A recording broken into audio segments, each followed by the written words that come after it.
When Jesus came down from the mountainside, large crowds followed him. A man with leprosy came and knelt before him and said, "Lord, if you are willing, you can make me clean." Jesus reached out his hand and touched the man. "I am willing. Be clean."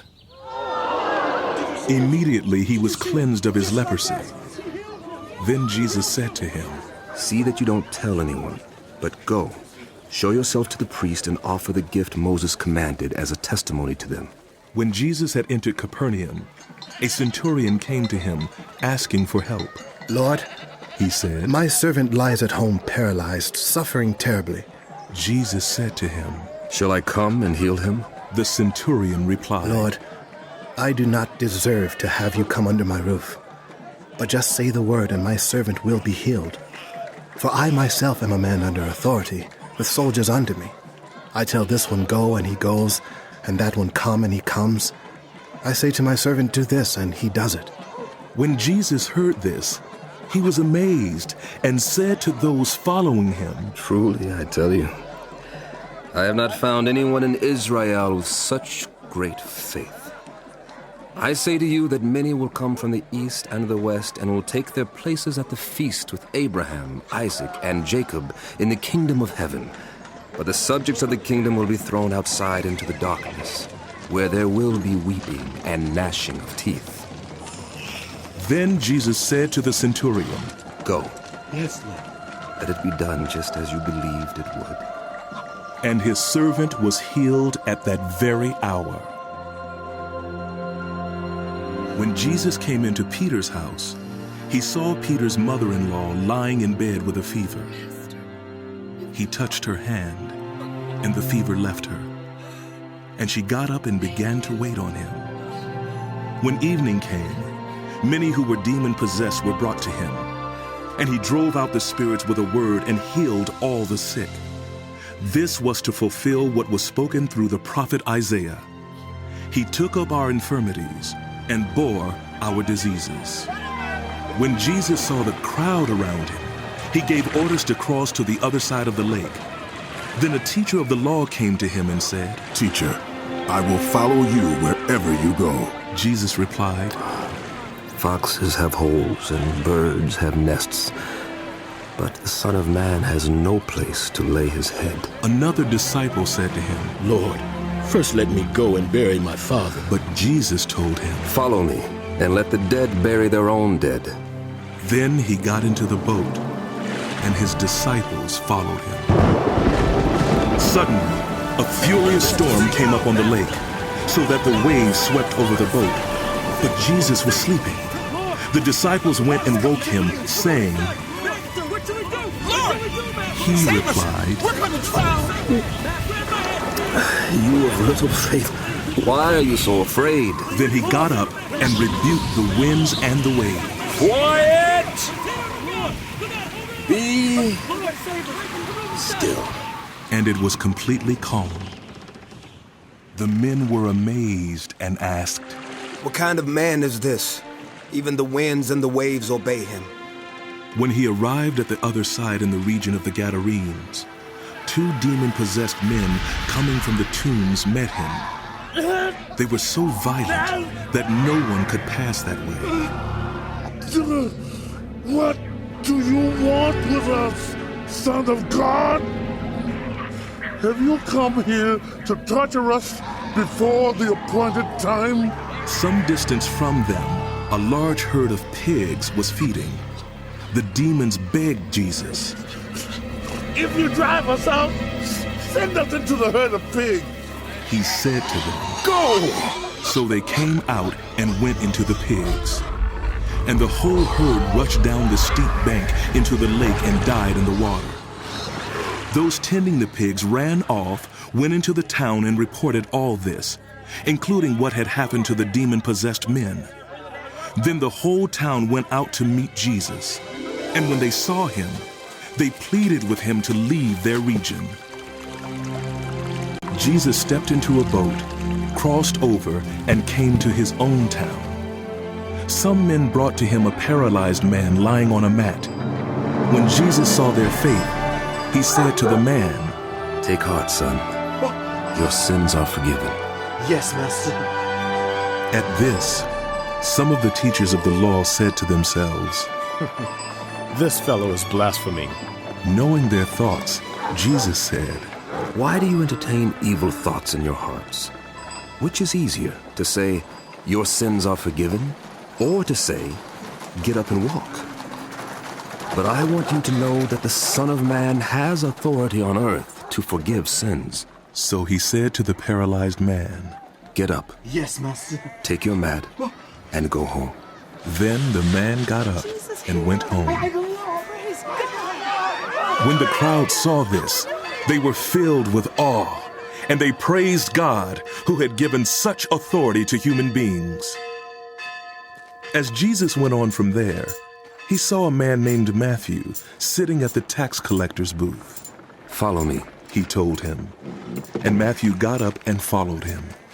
While Jesus was having dinner at Matthew's house, many tax collectors and sinners came and ate with him and his disciples. When the Pharisees saw this, they asked his disciples, Why does your teacher eat with tax collectors and sinners?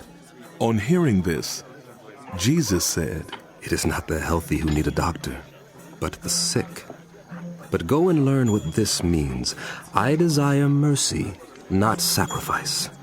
For I have not come to call the righteous, but sinners. Then John's disciples came and asked him, How is it that we and the Pharisees fast often, but your disciples do not fast? Jesus answered, How can the guests of a bridegroom mourn while he is with them? The time will come when the bridegroom will be taken from them, then they will fast. No one sews a patch of unshrunk cloth on an old garment, for the patch will pull away from the garment, making the tear worse. Neither do people pour new wine into old wineskins. If they do, the skins will burst. The wine will run out and the wineskins will be ruined. No, they pour new wine into new wineskins, and both are preserved. While he was saying this, a synagogue leader came and knelt before him and said, My daughter has just died, but come and put your hand on her, and she will live. Jesus got up and went with him, and so did his disciples. Just then, a woman who had been subject to bleeding for 12 years came up behind him and touched the edge of his cloak. She said to herself, If I only touch his cloak, I will be healed. Jesus turned and saw her. Take heart, daughter, He said, your faith has healed you. and the woman was healed from that moment. When Jesus entered the synagogue leader's house and saw the noisy crowd and people playing pipes, he said, Go away! The girl is not dead, but asleep. But they laughed at him. After the crowd had been put outside, he went in and took the girl by the hand, and she got up. News of this spread through all that region. As Jesus went on from there, 2 blind men followed him, calling out, Have mercy on us, Son of David! When he had gone indoors, the blind men came to him, and he asked them, Do you believe that I am able to do this? Yes, Lord. They replied. Then he touched their eyes and said, According to your faith, let it be done to you. and their sight was restored. I can see! Jesus warned them sternly. See that no one knows about this. But they went out and spread the news about him all over that region. While they were going out, a man who was demon-possessed and could not talk was brought to Jesus. And when the demon was driven out, the man who had been mute spoke. The crowd was amazed and said, Nothing like this has ever been seen in Israel. But the Pharisees said, It is by the prince of demons that he drives out demons. Jesus went through all the towns and villages, teaching in their synagogues, proclaiming the good news of the kingdom, and healing every disease and sickness. When he saw the crowds, he had compassion on them, because they were harassed and helpless, like sheep without a shepherd. Then he said to his disciples, The harvest is plentiful, but the workers are few. Ask the Lord of the harvest, therefore, to send out workers into his harvest field. Jesus called his 12 disciples to him and gave them authority to drive out evil spirits and to heal every disease and sickness. These are the names of the 12 apostles. First, Simon, who is called Peter, and his brother Andrew, James, son of Zebedee, and his brother John, Philip and Bartholomew, Thomas and Matthew the tax collector, James, son of Alphaeus and Thaddeus, Simon the Zealot and Judas Iscariot, who betrayed him. These 12 Jesus sent out with the following instructions. Do not go among the Gentiles or enter any town of the Samaritans. Go rather to the lost sheep of Israel. As you go, proclaim this message.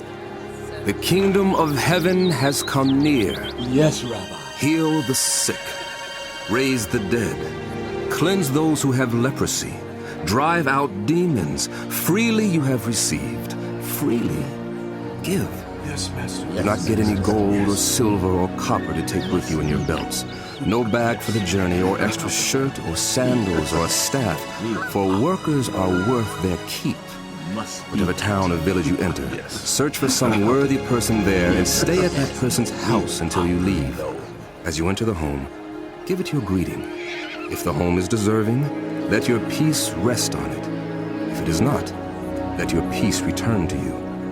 If anyone will not welcome you or listen to your words, shake the dust off your feet when you leave that home or town. Truly, I tell you, it will be more bearable for Sodom and Gomorrah on the day of judgment than for that town.